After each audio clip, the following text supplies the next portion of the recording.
Meanwhile, let's fast forward to halftime. Coldplay was the main featured performer, which a lot of people weren't crazy about going in, weren't crazy about going out, but he got help from Bruno Mars, who was fantastic, and Beyonce was in there too.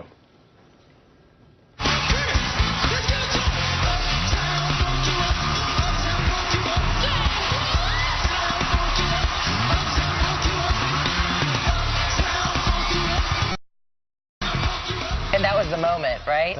Well, a couple of things. I thought the minute Chris Martin started singing and you heard those songs back to back to back, you realized why Coldplay was there.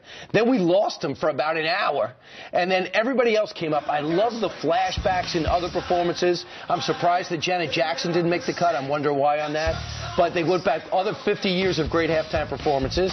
And then at the end, we find out, I couldn't really make out what Beyonce was saying. But in the end, we find out that Beyonce dressed up in a tribute to the Black Panthers, went to a Malcolm X formation, and the song, the lyrics, which I couldn't make out a syllable, were basically telling cops to stop shooting blacks. And I got to be honest with you, I had no idea when this was going on. Yeah. She performed her single formation, which has become a rallying cry for the Black Lives Matter movement. We're going to talk a little bit about that.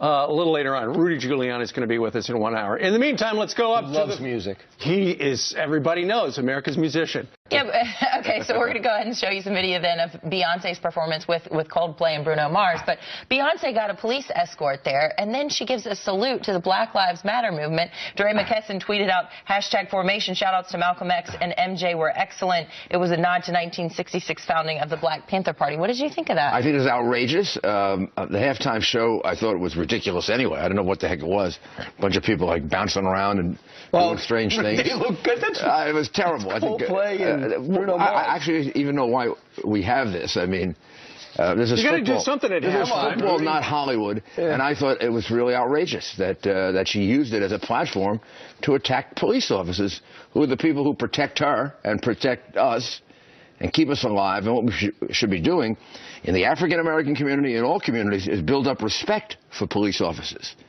and focus on the fact that when something does go wrong, okay, we'll work on that. But the vast majority of police officers risk their lives to keep us safe. Mr. Mayor, I also look at the NFL. What do? They took control of the halftime because they didn't like what MTV was doing after Janet Jackson got her wardrobe malfunction. After that happened. So then they go and review this and say, wait a second, why can't you figure out who you're putting on? I mean, this is a political position. She's probably going to take advantage of it.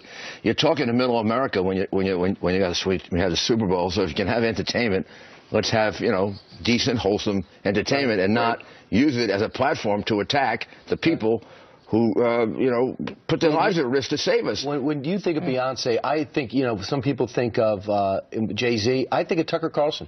Tucker Carlson, you're down in New Hampshire. You saw Beyonce at halftime. Actually, I started a Bernie rally, and I was like, what are you doing here? I'm supposed to be performing?